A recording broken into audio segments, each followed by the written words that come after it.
Pessoal, só esperando, boa noite, só esperando o nosso convidado ingressar na live.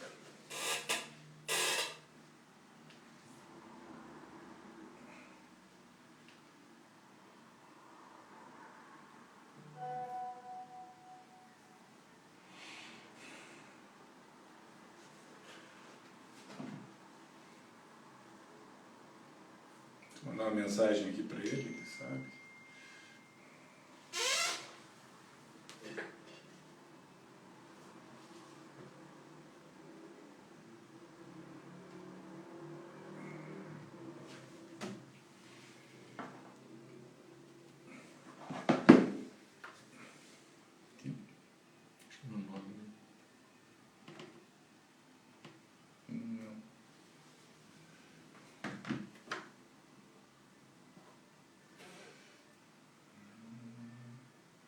Aí. Isso. Só esperar ele ingressar na live.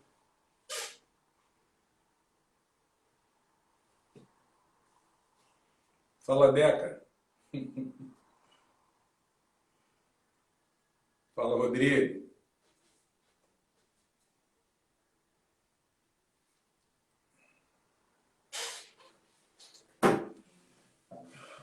O sinal é que ele está... O convite já foi mandado, só esperar ele se conectar.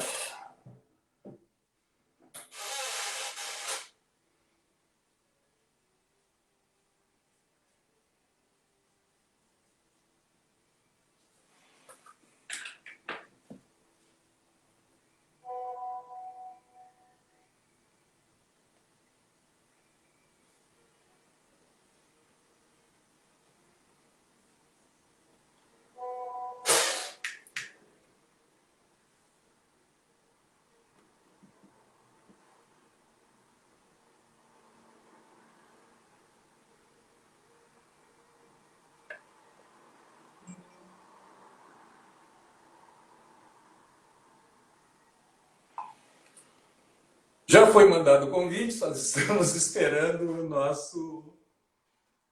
nosso entrevistado aceitar o convite. Já mandei o sinal pelo WhatsApp também. Dobramos os meios, quem tem um não tem nenhum. Quem tem dois tem um. Fala, Lucas, meu mais novo faixa preta.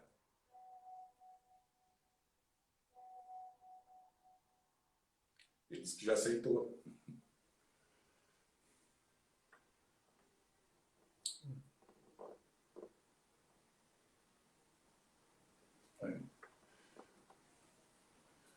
Mandamos de novo o convite. Isso é bom para causar uma...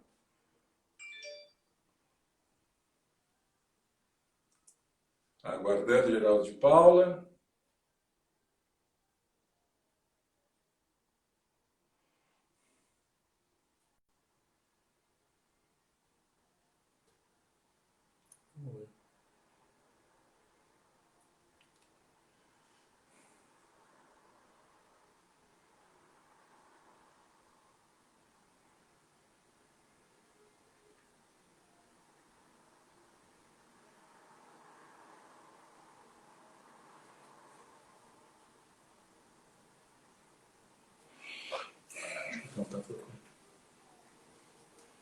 Você me derruba. Pessoal, nós já mandamos dois convites. Geraldo de Paula recebeu uma mensagem. Já mandamos 2 vezes o convite para ele ingressar na live. Infelizmente está tendo algum problema técnico, mas que o Renato Meneghetti está tentando resolver. Então, pessoal, o que eu posso dizer para completar o tempo aqui? Meu nome é Eduardo Dematei, eu sou ex-integrante da Seleção Brasileira de Karatê. Eu sou 7º Dan de Karatê, sou professor de Educação Física e sou professor titular dessa cadeira no juvenil desde 2012. Né? Nós já estamos na segunda geração de faixas pretas, né? Nós já temos filhos. O Geraldo mandou...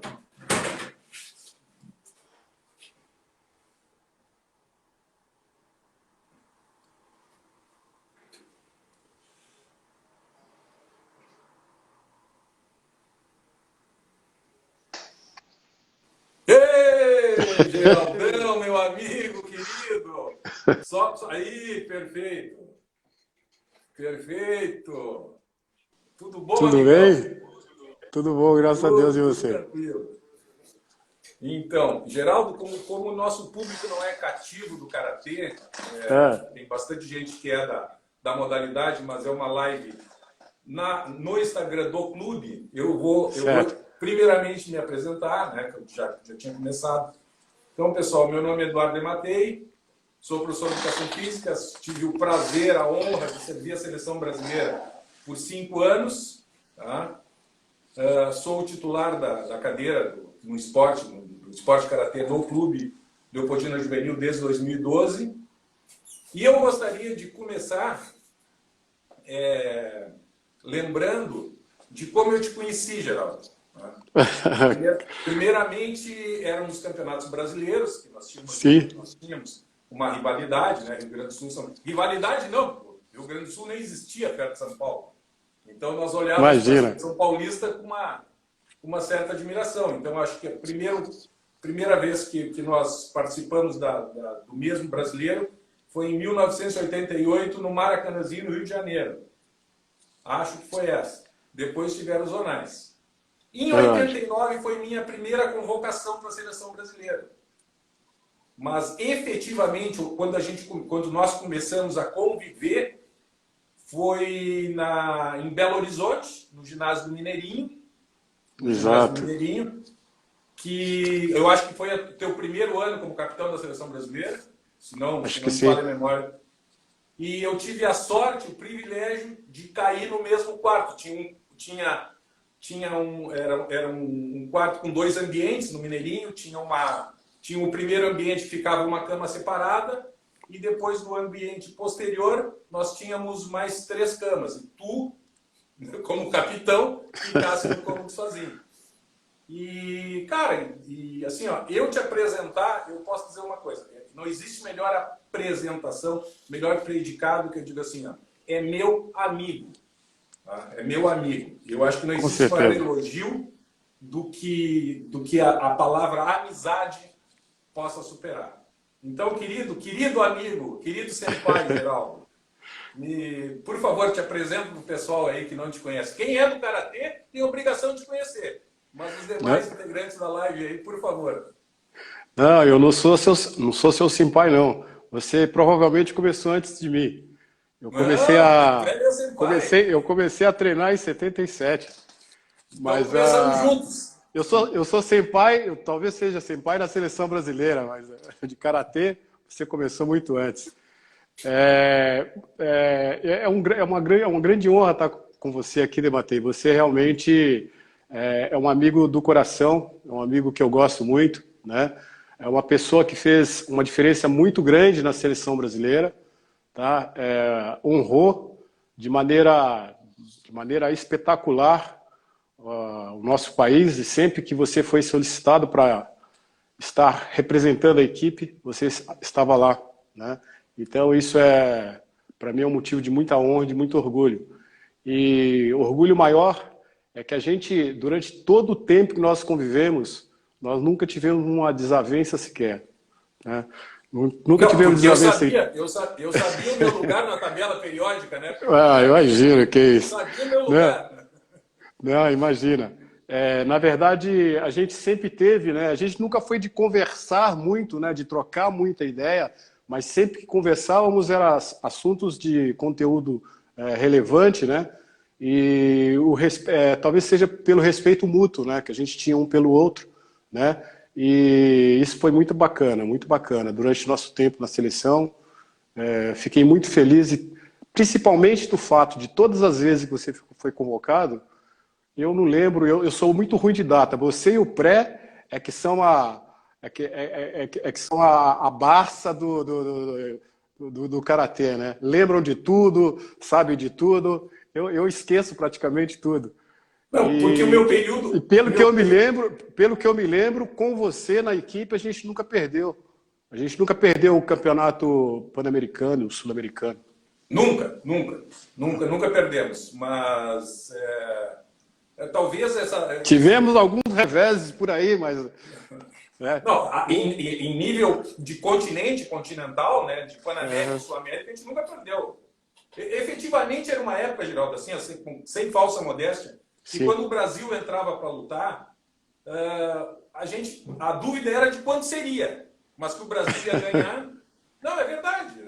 Não, é verdade, sim. Sem falsa modéstia. Também eram outras épocas, né? Era outra época. Mas, amigão, me fala, tu começasse a treinar karatê em que ano? 77? Quem foi teu professor?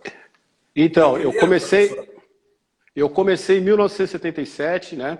Eu treinei, o meu primeiro professor foi José Soares e Adelino Barros Nogueira, Camarão, né? Eu treinei basicamente 2 anos sem saber o que era competição. Treinar karatê, aquele karatê duro, né, que tinha na época, né? Que era praticamente voltado para a defesa pessoal, kata, Hon, Jiu-Kumite, kata, Hon, Jiu-Kumite, né? E o meu professor, ele não gostava muito de competição, né? E ele era muito amigo do Camarão. O Camarão participava de competição, né? Era um grande karateca, um grande budoca, participava de competição. E aí, quando foi em 79, eu fui assistir o Campeonato Brasileiro no ginásio do Ibirapuera, que foi a primeira vez que um paulista chegou nas finais. Qual é? Aluno do Isaoka, né? O Tigrão ganhou. O Tigrão. Aluno do Enio. Ele era aluno do Enio. Aluno do Enio, desculpa. Do Enio. Eu pensei que ele fosse colega do Zeca, por isso que eu fiz a confusão. Não. Ele era aluno do Enio. E foi a primeira vez que um paulista foi campeão absoluto, né? Era Rio, Bahia, revezava entre eles ali, né? E aí, rapaz, depois daquele dia eu resolvi que era aquilo que eu queria fazer. Tu fosse picado, tu fosse inoculado pelo vírus da competição. Nossa, eu fiquei na arquibancada e eu não entendia nada que estava acontecendo, porém vibrando de uma maneira absurda, né? E aí eu vi que, pô, é aquilo que eu queria, né? Aquilo que eu queria para minha vida, né? E tive a sorte de ver o Tigrão ser campeão brasileiro. Na época, eu era faixa marrom, eu acho, né? E posteriormente, 2 anos depois, estar junto com ele na seleção paulista, posteriormente na seleção brasileira, né? E a última luta que ele fez foi comigo. Pô, dentro do ginásio do Ibirapuera. Foi uma choradeira só, né? Ele chorou, eu não choro. Mas foi muito gratificante. São gotas de suor que a gente espera. Foi gotas de suor que caíram nos meus olhos. Excesso de testosterona que nós eliminamos. Exatamente. Amigão, mas foi assim. E nessa época, Dematei, o Camarão dava treino lá terça e quinta, o Soares dava segunda, quarta e sexta, eu treinava aula das 6, aula das 7, aula das 8. A aula das 9 só ficava aqueles que realmente atigrada mesmo, porque era certo que era Jiu-Kumite. Começava de Uipom, sombrinha, essa sombrinha aí caminhava para o Jiu-Kumite. E era o que o Soares gostava, né? Então, eu mesmo, naquela época, me acostumei, né? Para mim, Jiu-Kumite era uma coisa normal, né? Aos sábados, o Nakama dava aula especial lá na academia, né? O Edson? O Edson Nakama. O Edson Nakama era amigo do Camarão, do Soares, e os 3 treinavam com o Sagara, né? Os 3 treinavam com o Sagara. E o Edson Nakama dava treino especial lá aos sábados, voltado para a competição. Eu estava em todas, né? E a minha primeira competição foi no Paraná, numa competição que o Ricardo de Carvalho convidou a academia do Edson para ir. E eu fui junto e foi a minha primeira medalha. Aí não teve jeito mais, né? Aí isso foi em 80, 81. Aí em 81 eu peguei a faixa preta, né? Na academia, né? Peguei a faixa preta na academia e no mesmo ano já tinha academia. Peguei no começo do ano, no final do ano já tinha academia aberta. Era a minha próxima pergunta, Geraldo. Como foi quando foi assim o estalo, eu vou virar um profissional do karatê? Então, foi exatamente. Logicamente, ninguém entra numa academia dizendo eu vou ser professor de karatê. Exatamente. Pelo menos não conheço nenhum caso. Não. Como eu disse para você, eu fiquei 2 anos sem saber o que era competição em 79. Aconteceu isso e em 79 eu falei, é isso que eu quero ser professor de karatê, eu quero ser atleta de karatê e professor. Né? E aí peguei a faixa preta na academia em 81, né? Em 82, final de 81, eu já abri a academia e filiei a federação. E em 82 eu fiz exame de faixa preta na federação. E a mesa examinadora era aquela célebre mesa, né, que tinha na época, né? Era o Buio, lembro até hoje, era o Buio, Tomé Gito, Vice Sagara, o Ricardo Delia e o Shizato. Foram quem fez meu exame para faixa preta. Um de cada estilo. Naquela época era assim, né? Geraldo, antes da gente entrar propriamente dito no tema da live aqui, eu queria que tu me dissesse assim, ó, o karatê te oportunizou conhecer quantos países? E o quão importante como foi importante esse upgrade que o karatê te deu, assim, a possibilidade de conhecer, pô, eu não sei, mas me parece que tu conhece todos os continentes. Já Então, eu não lembro quantos países eu conheço, mas realmente eu conheço todos os continentes, né? A primeira vez que eu saí do Brasil não foi com o karatê, foi com o atletismo, né? Mas eu saí uma vez só do Brasil com o atletismo e posteriormente eu fazia atletismo e karatê, né? Chegou uma época que eu tive que escolher, né? Porque os 2 treinamentos eram muito duros, né? E um acabava atrapalhando do outro, em termos de alto rendimento, e aí karatê. Eu conheci todos os continentes, inúmeros países, me oportunizou a cultura, né? Cultura de uma maneira geral, né? O contato com outro. O contato com outras culturas, né? De como isso é importante, sim. de como isso agrega. Nossa, a gente passa a ter parâmetros, né? Uma coisa é você falar mal do seu país estando dentro do seu país, ou falar extremamente bem do seu país sem ter saído do seu país, né? Quando você viaja para fora, você começa a ter parâmetros, né? E vê que seu país tem muita coisa boa, mas muita coisa boa, muita coisa bacana, tá? Da mesma maneira que a gente passa a entender que nem tudo que vem de fora é bom, né? Nem tudo que vem de fora é útil para a gente, para agregar, né? Da mesma maneira que a gente passa a entender também que a gente tem muito a oferecer, né? E a gente vê que quando a gente sai fora do país, a gente vê que tem países aí muito, mas muito pior que o nosso. Muito pior que o nosso, né? É uma lástima, uma coisa triste, né? Você vai para países como... a gente só vê, por exemplo, Malásia. O que você vê da Malásia é só aquela torre maravilhosa que tem, né, lá em Kuala Lumpur, que foi o maior do mundo. Mas Malásia é um país que eu não gostaria, assim, sinceramente, de visitar, né, a passeio e tal, porque é extrema pobreza. É muito pior que aqui. A desigualdade é muito pior que aqui, né? Aqui tem desigualdade, sim, mas lá é muito pior que aqui. E vários outros países que a gente sabe que tem aqui na América do Sul também, né? Você vai para Nicarágua, Manágua, não sei o... Qual foi a tua impressão do Egito também, amigão? Nossa, triste. Eu fiquei triste, porque o que eu sabia do Egito é aquilo que a gente vê nos livros, né? Aquela coisa do faraó, muito ouro, muito isso, muito daquilo, né? E aí, quando nós chegamos lá e que nós descemos, que você começa a entender de verdade a cultura, né? Que as as atletas da seleção brasileira não podiam sair sozinho, em hipótese alguma. Né? Uma cultura que, na época, não sei se mudou alguma coisa agora, mas na época diziam que uma garota sair com uma blusa decotada, uma mini saia ou qualquer coisa parecida, se ela fosse assediada ou mesmo molestada, a culpada seria ela, né? E quando nós chegamos num dia lá, que nós saímos para ir lá na pirâmide, você vai chegando na pirâmide, vem aquele mundaréu de gente em cima, né? Todo mundo numa pobreza terrível, querendo te oferecer inúmeras coisas, né? Enfim, eu fiquei um pouco decepcionado, porque o Egito que eu conhecia é o Egito dos livros, né? Aquela coisa nabadesca e tal. Mas me impressionou muito as pirâmides, o Rio Nilo, a cultura mesmo, né? A maneira que tudo aquilo foi construído, né? Me impressionou muito, né?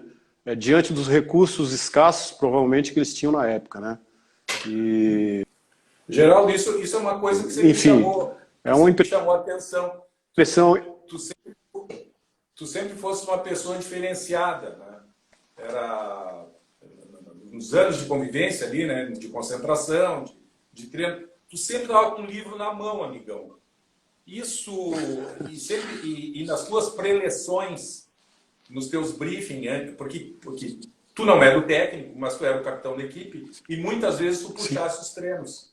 E os teus exemplos, puxando para a filosofia, sempre eram muito, muito ricos, cara. Eu gostaria que tu desse uma enfocada nesse aspecto filosófico do nosso esporte e nesse diferencial que a arte marcial tem. Dematei, para mim é importante demais, né, essa coisa de você... Geraldo, desculpa. A primeira pessoa que eu ouvi falar no livro dos Cinco Anéis fosse tu. Então, Dematei, desde aquela época, desde 1979, os meus livros de cabeceira era um livro de Cinco Anéis, né? E Gori no Sho, do Miyamoto Musashi. Um livro de Cinco Anéis, do Sun Tzu, e Gori no Sho, do Miyamoto Musashi, porque, para mim, assim, existe vários outros, né? Existe uma imensidão de estrategistas na história da humanidade, mas grandes estrategistas, assim, que eu trouxe para a minha convivência, para entender um pouco mais sobre eles, são esses dois grandes guerreiros, né? E, assim, você pode estar em qualquer lugar do mundo, Você pode estar no lugar mais rico ou no lugar mais pobre, né? Pode estar morando num palácio ou pode estar morando numa favela.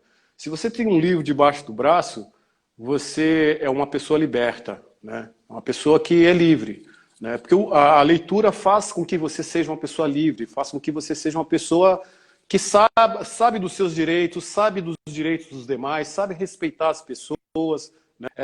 Isso para mim é muito importante. E, assim, como eu não vim de uma família abastada, né? A minha família é uma família pobre, né? A única maneira que eu tinha para poder adquirir conhecimento, né, é através de literaturas, de livros. Eu me apaixonei pelos livros. Hoje eu leio muito menos do que antes, né? Mas eu continuo lendo bastante, eu gosto de ler bastante, e eu consigo me fazer entender mais escrevendo do que falando. Falando aqui eu me embanando bastante. Acho que você conhece aqui um pouco, sabe disso. Mas eu consigo me fazer entender um pouco mais escrevendo, né, do que falando. Né? Isso é por causa dos livros, com certeza. E o hábito da leitura acompanhou o karatê provocou a leitura provocou o karatê, como é que foi? Tem algum link? As duas coisas, viu, Dematei? As duas coisas. Na verdade, como eu disse, eu já lia bastante antes, né? E o karatê só fez que isso aumentasse, né? Porque informações, como se tinha na Europa, como você mesmo sabe, né? Os professores, a maioria dos professores que foram para a Alemanha, Itália, eles foram buscados lá no Japão para dar esse karatê lá, né?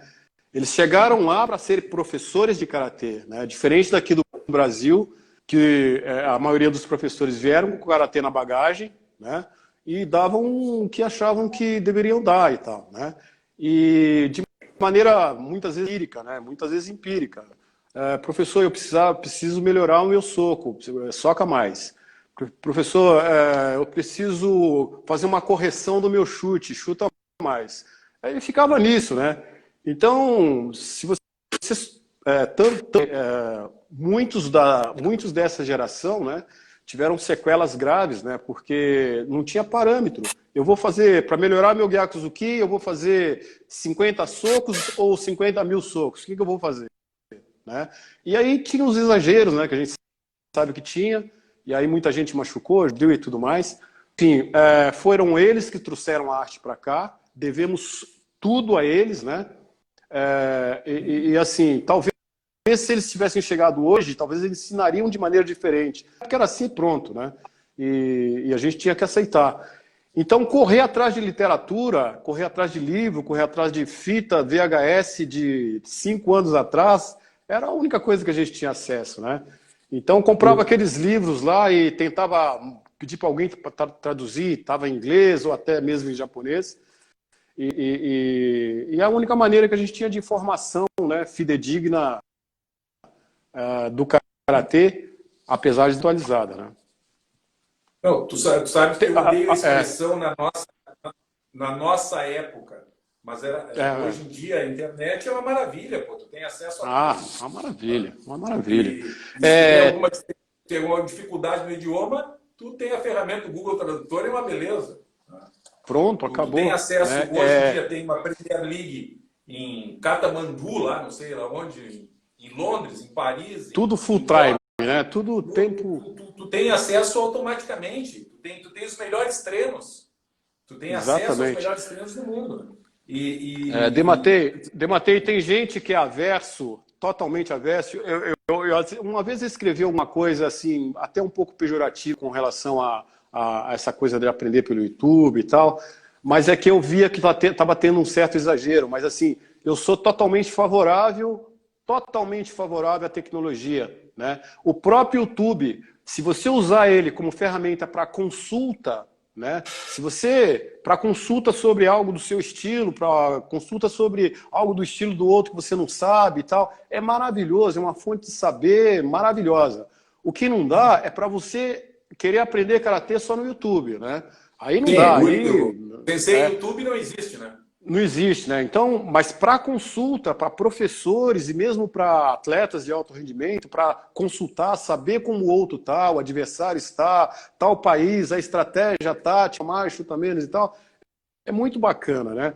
Agora, o que não pode é ficar aí usando internet, usando os recursos tecnológicos para ficar seguindo tendência, tá? Aí fica seguindo tendência, é o que acontece, infelizmente, hoje, né? As pessoas às vezes até me perguntam: mas por que a sua geração foi tão duradoura, foi tão, né? É porque a gente, primeiro que assim, a gente tinha certeza do que queríamos, né? Segundo que a gente lutava pela bandeira mesmo, pela pátria, mais nada. Não tinha outro incentivo, era pela pátria e o orgulho de usar a bandeira brasileira, de honrar os nossos antecessores, né? E de honrar a seleção brasileira. E era só por isso mesmo, não tinha outro motivo, né? O que me deixa chateado hoje é que... Aproveitando só que tu falasse esses dias eu postei na minha página do Facebook, eu acho que tu não pudesse participar daquele nosso encontro virtual, que o nome do grupo é Geração de Ouro. Sim, não pude participar. Aí me cobraram, como assim Geração de Ouro? E não houveram outras gerações de ouro? Eu disse, olha, com todos os respeitos às demais gerações, se alguém me apresentar uma geração que teve mais de 200 títulos sul-americanos, mais de 200 títulos sul-americanos, mais de 100 títulos pan-americanos, somados, né, nas categorias do coisa. Sim. Que teve uma geração de ouro, com perdão dos demais praticantes, e olha, agradeço sinceramente a estrada pavimentada que os nossos senpais nos deixaram, mas, pô, vamos ser fiel à verdade. Né? Geraldo, deixa eu te perguntar uma coisa. De quando tu começasse a ensinar karatê, se tu tivesse que começar hoje, se tu pegasse a tua primeira turma, o que tu faria diferente? O que tu deixaria igual? Existia alguma mudança básica? O Dematei,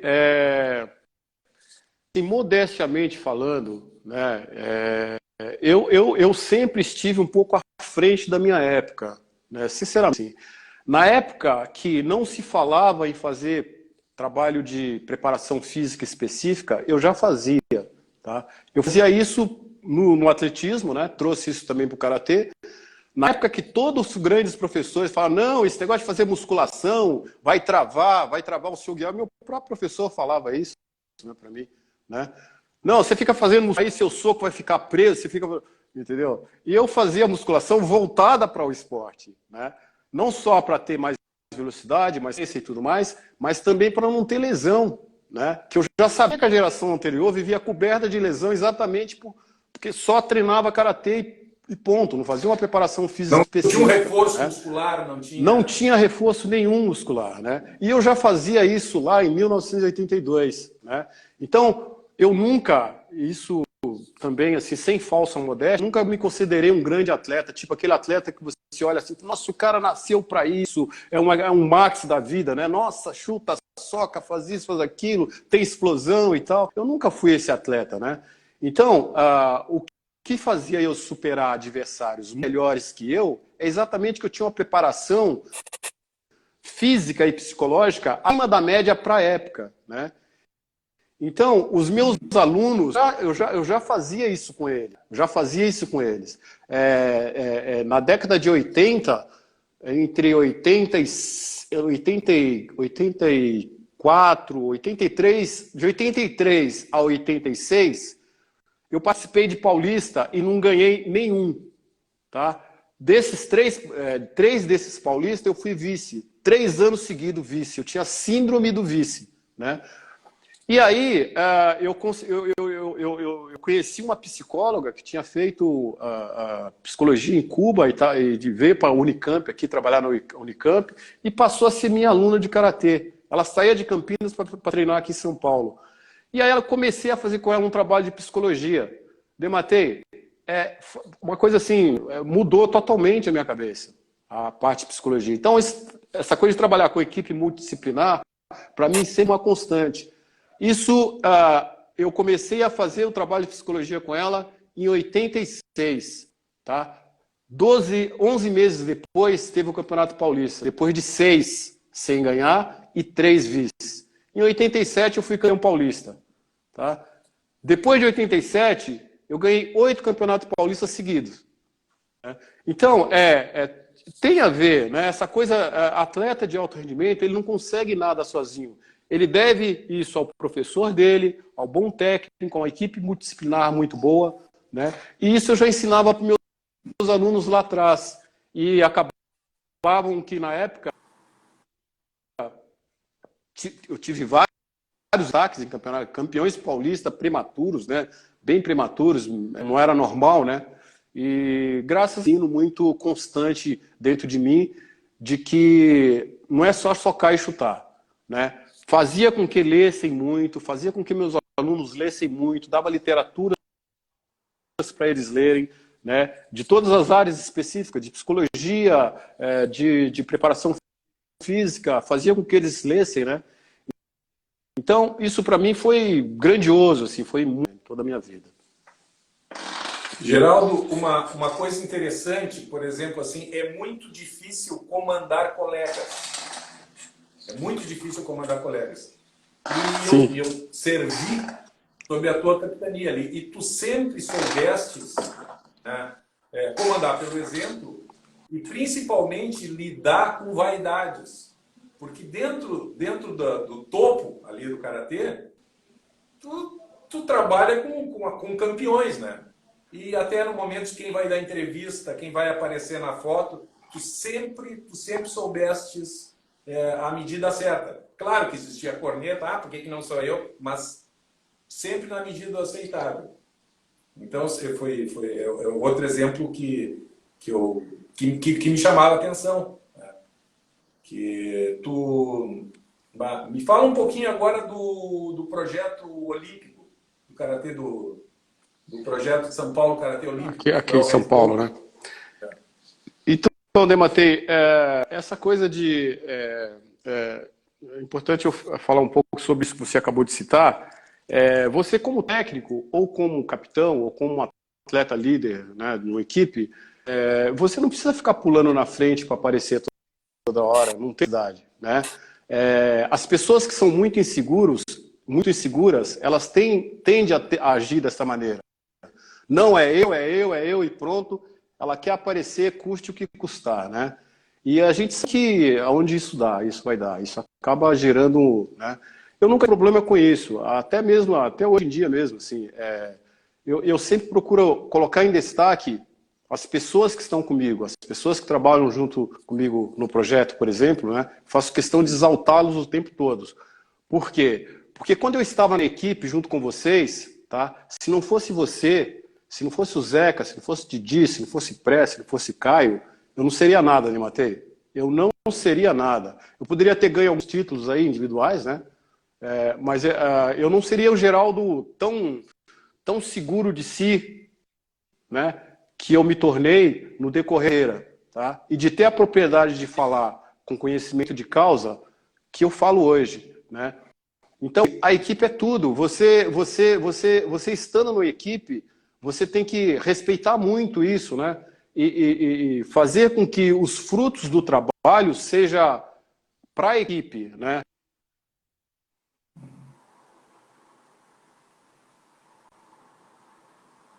Deu uma travada, uma travadinha básica com o Sensei Geraldo.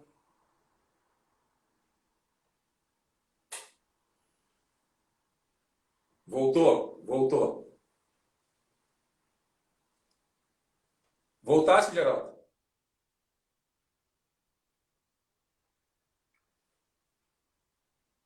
Tá sem áudio. Tu tá sem áudio.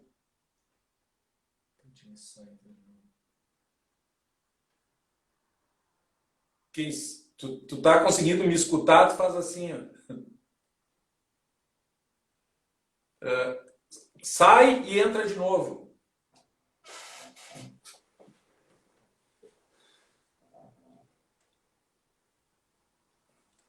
Peço um minuto de paciência aí. O Sensei Geraldo vai sair e entrar de novo. Manda uma mensagem, por favor. Ali na minha.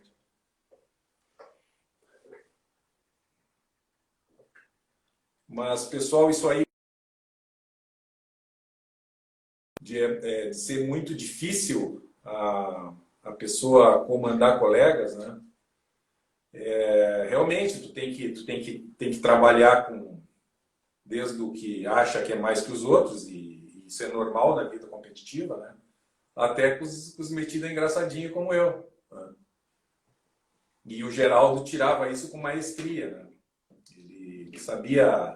Ele sabia dosar até onde a pessoa podia ir, ou quando chamar uma pessoa para ter uma conversa particular. Voltamos, amigão? Oi, Dematei. Tá ouvindo? Aí, agora sim. Mas eu estava comentando que... Desculpa aí. Da tua habilidade... Sobre comandar pessoas, né? Exatamente. Da tua habilidade de comandar pessoas. Então, Dematei, eu fiquei um tempão fora da seleção, do circuito de participar de competição e tudo mais, né? E aí o Zeca me chamou, né? O Zeca me chamou porque queria dar uma remodelada no Karatê aqui em São Paulo, né? E aí tivemos a ideia desse projeto, né? E a primeira coisa que eu pedi para ele é que né? Agora, não tem a preocupação com uma equipe multidisciplinar, né? Que teríamos que ter uma equipe multidisciplinar, né? Completa. E isso... Você está conseguindo ouvir? Ah, tá bom. Porque apareceu sua mensagem aqui agora, pedindo para sair e voltar de novo. Não. Sai e entra. Então, Dematei, isso fez com que a gente criasse aqui uma equipe muito boa, né? Modéstia à parte, assim, eu sei como montar boas equipes, com pessoas empenhadas, com pessoas engajadas, né? E graças a Deus aqui tem uma equipe muito forte, boa, né? Na área de psicologia, da nutrição, a doutora Luciana, a doutora Priscila, a Adriana, os preparadores físicos, a Liel, tem um grupo de preparadores físicos aqui muito bons, né? E em todas as áreas a gente está muito bem servido, os coordenadores, né? Aí Magno, Takamatsu, tem várias pessoas aqui de grande valor. Então é assim, na verdade é a equipe, não foi o Geraldo que fez, não é o Geraldo, é a equipe que acredita na ideia, está abraçando a ideia. E a intenção é que esse projeto, né, que é um embrião, até hoje é um embrião, o projeto ainda não está 100%, não tá 40%, chegou talvez no estágio de 35%, 40% do que seria ideal, entendeu? Tem muito pela frente ainda, né? Eu erro muito, a equipe ainda, né? Eu erro bastante, né? Então, precisa fazer essas correções e a ideia é que cada estado tivesse um projeto parecido de maior ou menor proporção para ajudar os atletas, né? E aí, esses atletas, com essa ajuda estadual, chegariam na seleção brasileira mais preparados e, consequentemente, né? Então, hoje a gente tem muitos talentos, né, na seleção brasileira, temos bastante talentos, né, na seleção, no karatê brasileiro, mas não tem aquela pegada que nós tínhamos na nossa época, né? Nossa equipe ficou juntos aí anos e anos e anos e anos, muitos anos juntos, né? E porque realmente nós nos preparávamos mutuamente, um ajudava o outro, né, o tempo todo para que a coisa realmente funcionasse, né? Se você perdesse, você jamais perderia sozinho. Se eu perdesse, a mesma coisa, né? E a gente lutava pela equipe do Brasil. Hoje em dia tem 3, 4 vezes mais valores que na nossa época, Dematei. Só que eles correm sozinhos, cada um por si, né? Infelizmente, essa é a realidade. Cada um corre por si, né? Não tem uma equipe, uma seleção brasileira montada. Infelizmente, não tem uma seleção brasileira montada. Pode ser que cheguemos lá, né? Que as pessoas começam a se conscientizar e tal. Valores técnicos aí, em termos de técnico, em termos de atleta, nós temos muito. Agora, falta agregar isso aí para fazer com que tenha aquele mesmo tipo de equipe, né, que se tinha anteriormente, né? Sim. Era uma honra, era um orgulho estar, além de estar na seleção brasileira, fazer parte da equipe da seleção brasileira. Da equipe. Que são Todo 7. mundo queria estar na equipe, né, Todo mundo era uma... Pô, eu sempre lutei melhor por equipe que individual. Muito melhor. Eu também, mesma coisa. Sentia minhas melhores lutas eram por equipes. Geraldo, a matéria... O próprio Didi, né? Didi, que era um dos grandes lutadores que a gente tinha, ele por equipe, pô, eu nunca vi o Didi fazer uma luta por equipe abaixo do que a gente esperava, né? Pro pessoal já no individual, não. O pessoal que não é do karatê, para vocês entenderem, existem as modalidades por peso, que tu representa o país, mas é o teu nome que está lutando, a categoria até 60. É o fulano de tal que está lutando. E existe o país Brasil. Quando o Brasil está lutando, somente 7 representam o Brasil. É Brasil contra Japão, é Brasil contra a Inglaterra. Então a equipe é tudo que assim é o generalato dentro de uma seleção de karatê. Verdade. O professor Madeira está falando aqui, está perguntando, fez um comentário aqui, se o profissionalismo mudou o sentido de união, né? Eu acho que nós não tem um atleta no Brasil ainda 100% profissional, né? Eu não acho. Eu acho que tem muitos atletas, tá, que vivem do karatê através do que recebem de patrocínio, de competição, mas falar de profissionalismo como no sentido literal da palavra, o karatê não chegou lá ainda no Brasil, né? Pode ter chegado em outros países, não chegou ainda. Então, eu acho muito tacanho essa coisa de porque eu estou ganhando, eu só vou correr atrás do meu e que se dane os demais, né? É muito pouco, o karatê tem muito ainda a batalhar, a correr atrás para ser profissional mesmo, a ter grandes mídias o tempo todo correndo atrás dos karatecas, né? Isso melhorou bastante hoje, né? Mas ainda está muito aquém de um esporte olímpico, né? Grandes mídias correndo atrás dos atletas, grandes empresas privadas correndo atrás dos atletas para serem patrocinados. A gente está muito longe disso, né? O que está faltando mesmo é maturidade para os atletas, né? No sentido de, primeiro vamos fazer, pessoal, primeiro vamos ganhar, primeiro vamos ser ídolos no nosso país, vamos ser ídolos de verdade em todos os lugares que a gente se apresentar, para depois a gente colher esses frutos, né? E eu acho que está querendo colher os frutos antes de plantar. Eu acho que está acontecendo. Ah, que bom. Geraldo, uma última pergunta sobre o projeto. A matéria-prima vem de projetos sociais ou vem de academias? E me dá um parâmetro socioeconômico dos participantes. Porque eu acredito que o karatê é uma ferramenta de inclusão.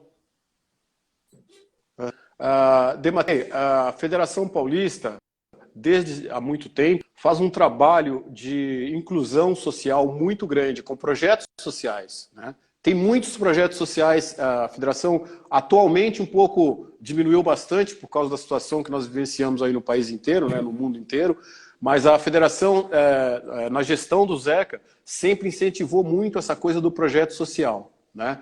E no projeto KSP Olímpico, a gente não fica escolhendo esse é do projeto social, esse é da academia, não, a gente não tem essa distinção. Aqueles que se destacam mais no cenário, eles são chamados, né? É claro que tem um atleta que de repente tem um potencial muito grande, né, e não se destacou no cenário e faz parte de um projeto social ou coisa parecida, é claro que a gente vai chamá-lo, né? Porque a gente está pensando, não está pensando a curto prazo, não está pensando em ganhar o Campeonato Brasileiro, a gente está pensando que a gente vai ter um atleta que vai ganhar o Campeonato Mundial daqui a 4 anos, ou Olimpíada daqui a 4 ou 8, ou daqui, entendeu? Então, não tem essa coisa do imediatismo, não tem que ganhar senão você está fora, não existe isso dentro do projeto, né? Ele tem que se manter uma regularidade de presença, né? Fora isso, resultados não. O resultado vai ser uma consequência, né? E a gente fica muito satisfeito quando qualquer atleta daqui de São Paulo que sai do projeto, não só atletas, mas profissionais do projeto, né? E tem destaque e é convocado para fazer parte da seleção brasileira, né? Para mim, esse objetivo é um dos mais importantes. Daí para frente, é claro que tem ainda, a gente pode ajudar muito aqui, mas daí para frente é a confederação, é a comissão técnica da confederação que vai tocar o barco, né? A nossa obrigação aqui é preparar esse atleta, preparar esse profissional bem para chegar na seleção brasileira com um nível de excelência para servir o Brasil. Amigão, antes de postar umas fotos aqui que eu selecionei, algumas lembranças nossas, no início tu falasse que a gente quase não conversava, não sei o quê, mas para mim eu achei que conversava muito contigo, mas tem algumas coisas que me marcaram da convivência contigo. Por exemplo, tu era professor da Companhia Atlética, que é recente inaugurada em São Paulo, que é a primeira Companhia Atlética, e tu tinha um uniforme, que eu me lembro até hoje, era uma camisa azul da Rainha, escrito Companhia Atlética Brasil, e uma bermuda de malha, de lycra, não sei. E eu digo, porra, que bonito, Geraldo, isso aqui, né? E aí deu um dia, 2, tu veio com uma bermuda e uma camiseta e me entregou de presente. Aí, pô, marcou. E o teu cortador de unha, que tinha trazido, não sei, da cortador de unhas, né? E eu vivia elogiando o cortador de unhas, né? E aí um dia tu me chamou, porra, Dematei, tu gosta mais desse negócio aqui que eu, toma pra ti esse negócio. Eu te agradeço isso. Outra coisa que me marcou muito, eu já era campeão sul-americano e já era campeão pan-americano. E num dos intervalos de treinamento em São Lourenço, aí São Lourenço tem que abrir um parênteses, o karatê brasileiro tem que ser muito grato ao CAI por conseguir tudo aquilo, né? E aquela estrutura maravilhosa para nós treinarmos. Nós estávamos indo para São Paulo no intervalo, acho que nós tínhamos 3 dias de intervalo, acabaram os treinos e até nós embarcarmos. Eu não sei se era para Granada, se era para a Cidade do México, se era para os Estados Unidos, não importa. E nós pegamos o ônibus juntos para São Paulo. E eu digo, pô, Geraldo, Pô, já sou campeão sul-americano, já sou campeão pan-americano, mas eu não sou campeão brasileiro. Eu tinha sido campeão da Copa Presidente da República, que era a competição Show-Boi-Pol, mas não era eu não era campeão brasileiro peso pesado. E tu disse, Bale, Matei, pode apostar o que tu quiser. 92 tu vai ser campeão brasileiro. E eu fui. Acho mais acreditando em ti que em condições. Porque, de novo, aquela velha expressão na nossa época, era mais fácil. Travou novamente. Deu uma travadinha. Tá me ouvindo, Geraldo? Não, caiu. Para aí que ele vai ter que entrar de novo. Peço desculpa aí, um problema recorrente aí de internet.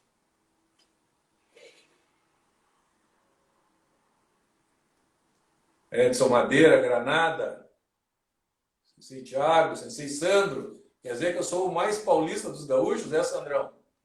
Yuka, tudo bem, Yuka? Como é que tá?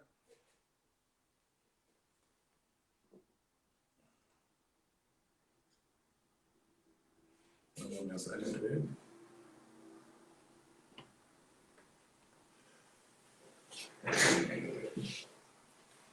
Estamos quase. Quem é o Javali da Montanha, não sei, mas depois eu te explico no privado quem é o Javali da Montanha, Madeira.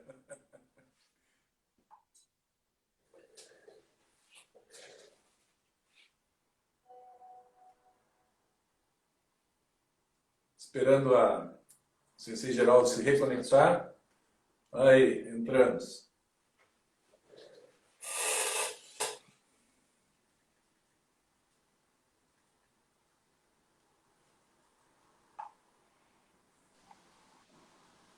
Aí, voltamos. Derrubaram a gente 2 vezes. Você estava falando do Campeonato Brasileiro. Isso. Então eu me sagrei campeão, acho que mais acreditando nas tuas palavras do que porque assim, ó, ser campeão brasileiro nos anos final dos anos 80 e início dos anos 90 era muito mais difícil que ser campeão sul-americano ou campeão pan-americano. Porque do Brasil entravam 2 atletas, um em cada chave.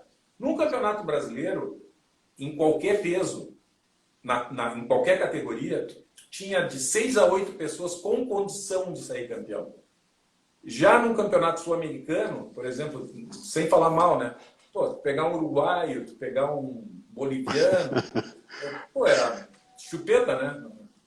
Mas, Geraldão, vou botar umas fotos aqui para ver, para a gente se lembrar de algumas coisas boas aqui. Que legal, que legal. Essa aqui no ginásio de Ibirapuera, antes de nós embarcarmos para Granada, 1992. Que bacana, que legal essa foto. Eu não tinha visto essa foto.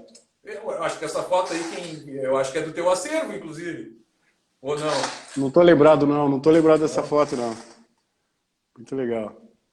Aqui nós com o famoso Aí sim, Leão. aí sim. Aí sim, o Leão. O Leão. Vale a pena. Tem uma coisa que eu não curto muito, é avião. Mas essa, nós pegamos um voo isso aí tem história, hein? Boliviana. Meu Deus do céu. Comandante Pera. Comandante Pera. Meu Deus do céu. Que coisa horrorosa aquilo. Que coisa horrorosa. Geraldo, essa aqui em Seattle. Seattle foi marcante pra gente também, mas ainda matei. Seattle foi marcante. Foi uma viagem muito difícil. Você lembra de todos os perrengues que a gente passou lá, né? Meu Deus! Absurda. Meu Deus, meu Deus. Da viagem para viajar. Bom, para viagem foi. Mas assim, o fato do pré foi a primeira chance real, tá? Da gente ganhar da equipe do Japão naquele dia. Ganhar da equipe do Japão na final, né? Na final do campeonato, né? Nós perdemos por 3-2, me parece, né? 3-2. Se você está lembrado. Se para quem não sabe, como você disse, Dematei, tem gente aqui que não é do karatê. O pré é um dos melhores atletas da equipe, titular da equipe, né? Ele, em uma luta anterior, ele ganhando a luta, ele rompeu o tendão da bacia. Contra o Egito. Contra o Contra o Egito, contra o Egito. Ele rompeu o tendão na bacia. E aí a gente ficou sem um lutador, né? E foi, acho que foi a estreia do Max, né? O Max foi para fazer catar e assim, ó, contra o Japão, tu vai entrar, Max. Tu vai entrar, se vira. E só para lembrar, aí... e só para lembrar, os dois que venceram contra o Japão foi o meu capitão e eu. Nós dois somos vencemos contra o Japão. A gente estava com muita vontade de vencer aquele dia. Não menosprezando as demais, porque você fez lutas memoráveis na seleção brasileira, mas para mim aquela foi a maior luta que você fez na seleção brasileira até hoje. O japonês está te procurando até hoje, está procurando o endereço do Dematei até hoje. Foi muito bacana. E a gente estava com uma vontade muito grande, né? Mais vontade de ganhar do que eles, porque acho que eles não estavam colocando muita fé, né, na gente. E só por esse motivo mesmo, não é nada de patriotada, porque o pré machucou, né? O Max não foi para lutar, o Max foi para fazer kata, né? Não estava preparado para lutar, foi jogado na fogueira. Né? Em outras situações, o cara fala, não vou não, de jeito nenhum, não. O Max na hora... Não, foi homem, foi sujeito foi homem, lá, né? lutou, mas a gente perdeu por 3-2 para o Japão na final do Goodwill Games. Né? No aquecimento, no warm-up ali, a gente foi aquecer na mesma sala do Japão. E eu me lembro, o Didi ficou olhando para eles, e aí a gente ia começar a aquecer, e o Didi olhou para nós assim, não vamos, não, porque normalmente a gente aquece contando em japonês. Eles disse, não, vamos aquecer contando em japonês, vamos aquecer cantando em português, pô. Ninguém fala termo japonês aqui. E dando grito de guerra, né? E dando grito de guerra, né? Amigão, vou te passar mais uma foto aqui, querido. Aqui na Academia do Freizão, lá. Poxa, em Belo Horizonte, né? Que legal. Essa foto eu conheço. Bacana. Aqui na homenagem que a gente fez para o Sensei Ricardo Delia, já nós... Sensei Ricardo. Geração aí, né? Geração... Tão raro a gente se reunir assim, né, Dematei? Aqui num treino em São Paulo.